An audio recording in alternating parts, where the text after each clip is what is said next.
all my YouTube folks. Sorry it's been a while since I put some content out. I've been just kind of in between internet connections and it hasn't been real, easy to deal with. So, I've been doing some videos about my marriage lately, so I'm going to go ahead and do another one about it.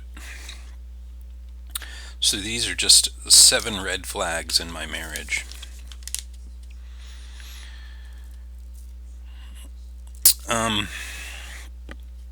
These are in no specific order. Number 1. My wife is very attached, soon to be ex-wife, is very attached to her god sister. She does more with her god sister than she does with her actual sister. And I tend to think that when this happens, it is because the god relative doesn't hold them to the same level of accountability. The god relative's more fun. So if you're going to get with a woman and she keeps going on about her god sister or some adopted, sister that's sort of part of her family, I would beware of that. It's not necessarily a huge red flag, but it is something that does stick out about her.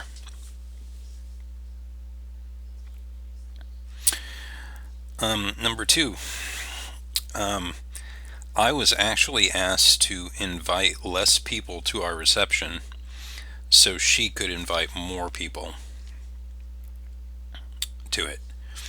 And that just spells irrelevancy to my needs there. I mean, she looked at the list of people I wanted to invite and she was like, do you really have to invite this person or this person or this person? I ended up with my parents and my brother there and 1 or 2 other people. But she did try pretty hard to get more of the people she wanted there than what I was really invited to invite. Number 3, there's a bit of a general lazy attitude on her part that's outside of her 9 to 5. A lot of research, a lot of people probably realize lately that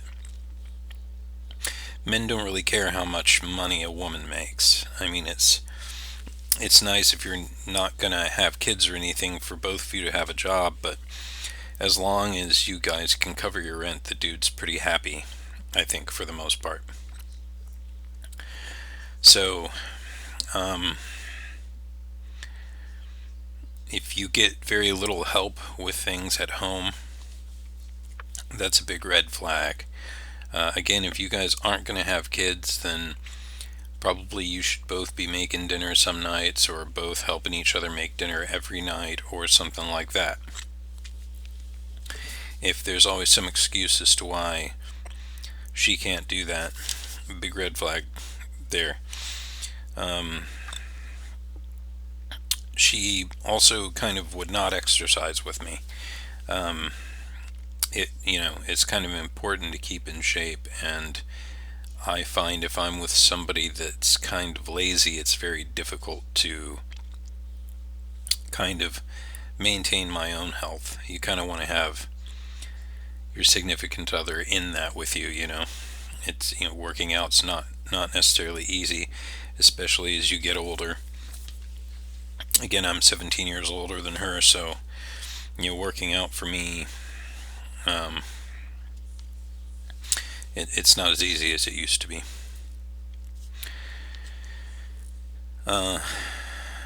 Number 4, she is very resistant to carry a discussion out to its end. I find a lot of the females that I've been with are kind of like this. They just don't want to deal with anything upsetting. I guess, is really what it comes down to. And I can certainly understand that to a certain extent. However, if you aren't carrying the discussion or the argument, excuse me, out to its end, you aren't exactly solving anything. You aren't coming to a resolution on the issues that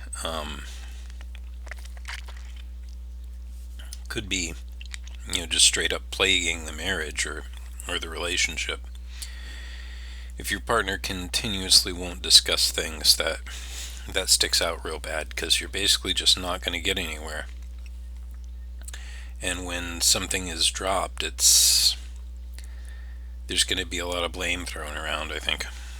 At least that's how it was for me. Number 5. So, my parents would want to invite us to things like a game night or something like that. And I have a friend who occasionally would want to invite us to some things. And it was like pulling teeth to get her to go to those things. In fact, we ended up not going to a lot of them, and a lot of those things just got kind of dropped and just never brought up again, or continually pushed off, and then maybe we did them eventually, but just getting her to go to a game night or dinner with my parents was very, very difficult if it wasn't a holiday. But her family did a hangout once a week, and obviously I was expected to go to that.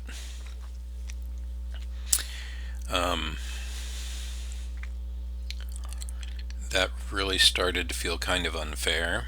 It's not that I don't like her family or anything like that, but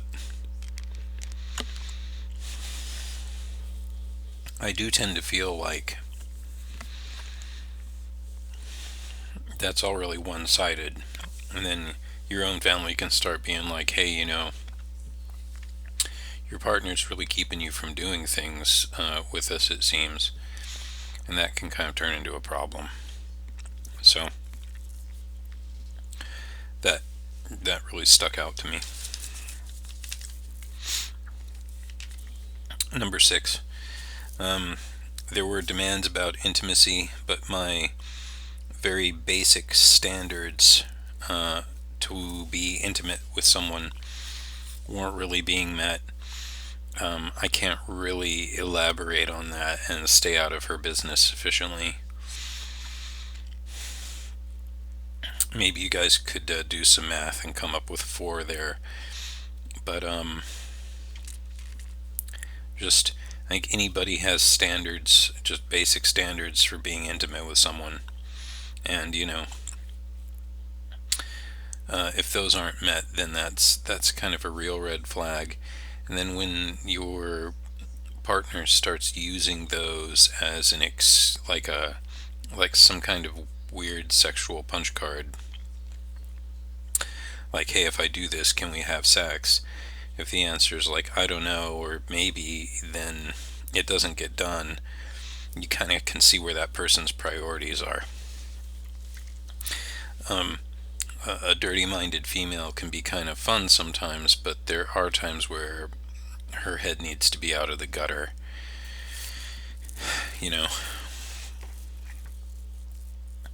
And number 7, this was like a real red flag for me, and let me know that there was some trouble. She decided she was going to spend her weekends somewhere that made her happy, i.e., with her godsister. I was able to reel that last one back in a little bit here and there, but I suspect it might just be that she wasn't able to get picked up that day, or just for one reason or another, even down to basic laziness, just didn't want to go. So that's a nice little quick video for you guys there. Seven red flags that popped up in my relationship that I've kind of taken a little more notice of after the fact. Please like and consider subscribing. Thanks for watching the end of the video if you did. Let me know what you think in the comments, and thanks. Goemon Ronan signing out.